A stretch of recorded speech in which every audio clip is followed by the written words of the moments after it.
নতুন করে পেজ খুলেছি এবং ভিডিও দেওয়া শুরু করেছি। জানি না কি হবে, সফলতার মুখ কখনো দেখবো কিনা।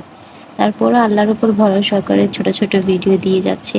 আপনাদের ভালোবাসা একটু একটু করে এগিয়ে যাচ্ছে। আপনারা এভাবে পাশে থাকবেন যেন নতুন নতুন এবং সুন্দর সুন্দর ভিডিও আপনাদেরকে উপহার দিতে পারি, এবং আমি কাজ করার অনুপ্রেরণা আরও বাড়াতে পারি। আপনাদের একটা কমেন্ট, একটা লাইকে আসলে আমাকে কাজ করার অনুপ্রেরণা আরও দ্বিগুণ করে দেয়। তো এই যে ছোটো ছোটো কাজগুলো করতে খুবই ভালো লাগে। তো কখনো ভাবিনি এভাবে করে ভিডিও করে আপনাদের সাথে শেয়ার করব। যখন একটা সুযোগ পেয়েছি তখন ওই সুযোগটাকে হাতছাড়া করতে চাই না।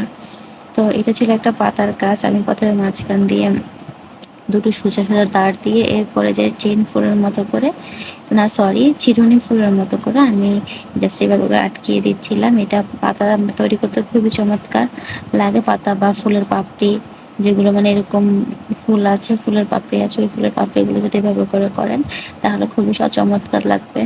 তো আমি বরাবরই সুতার কাজ করতে খুবই পছন্দ করি, কিন্তু যে ভিডিও বানাবো এবং ভিডিও শেয়ার করব বা কীভাবে ভিডিও তৈরি করতে মেক করতে হয় এসবে আমি এখন একদম কাঁচা। তো অবশ্যই আপনারা পাশে থাকবেন, ভিডিওটা দেখবেন, ভালো লাগলে একটা লাইক কমেন্ট করবেন যেন আমি কাজগুলো আরও শিখতে পারি, ভালোভাবে আপনাদের সাথে শেয়ার করতে পারি। আর কোনো ভুল ত্রুটি হলে অবশ্যই আমার ক্ষমা দৃষ্টিতে দেখবেন, কারণ আমি একজন নতুন ইউজার, একদম নতুনভাবে আপনাদের সাথে এসেছি। তো আপনাদের সাথে থাকতে চাই, আপনাদের ভালোবাসা পেতে চাই। তো ভিডিওটা অবশ্যই শেষ পর্যন্ত দেখে যাবেন। আসসালামু আলাইকুম।